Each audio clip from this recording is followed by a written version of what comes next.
ക്രൂവിൻ്റെ കൂടെ തിയേറ്ററിലിരുന്ന് കാണാൻ പറ്റിയിട്ടില്ല.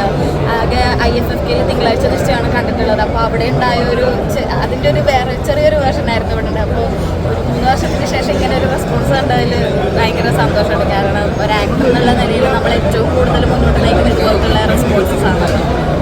ഭയങ്കര സന്തോഷം. അതുപോലെ തന്നെ ഈ ജസ്റ്റ് മാരീഡായിട്ട് കപ്പിളായിട്ട് വന്നിട്ട് പിന്നെ ഒരു കഥാപാത്രത്തിൻ്റെ ഗ്രോത്ത് ഉണ്ടല്ലോ, അത് എത്രത്തോളം സംവിധായകൻ്റെ ഒരു ഇതാണ് ശരിക്കും നമുക്കത് ഫീൽ ചെയ്യാൻ പറ്റി. ആ കഥാപാത്രം ഇങ്ങനെ വളർന്ന് ആ ഒരു രീതിയിലേക്ക് പിന്നെ ഒരിക്കൽ ആദ്യമൊക്കെ എല്ലാം കേട്ട് നിൽക്കുന്നത്, പിന്നെ ഒരു പ്രതികരിക്കാനുള്ള ധൈര്യം വരുന്നതും അതൊക്കെ എങ്ങനെയായിരുന്നു അത് ഡയറക്ടറുടെ ഇൻപുട്ട് അതിനകത്ത്?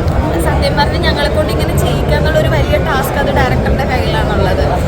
ഓരോരോ സിറ്റുവേഷൻ വരുമ്പോഴും അതെങ്ങനെയാണ് കൈകാര്യം ചെയ്യേണ്ടതെന്നുള്ളത് വ്യക്തമായ ഒരു ഇൻസ്ട്രക്ഷൻസ് ഡയറക്ടറിൻ്റെയും അതുപോലെ തന്നെ റൈറ്ററിൻ്റെ കയ്യിൽ നിന്നും തരും. കാരണം അവർക്കാണല്ലോ അറിയേണ്ടത് എന്താണ് അവരുദ്ദേശിക്കണം എന്നുള്ളൊരു കാര്യം അവർ നമ്മുടെ അടുത്ത് കൺവേ ചെയ്യും.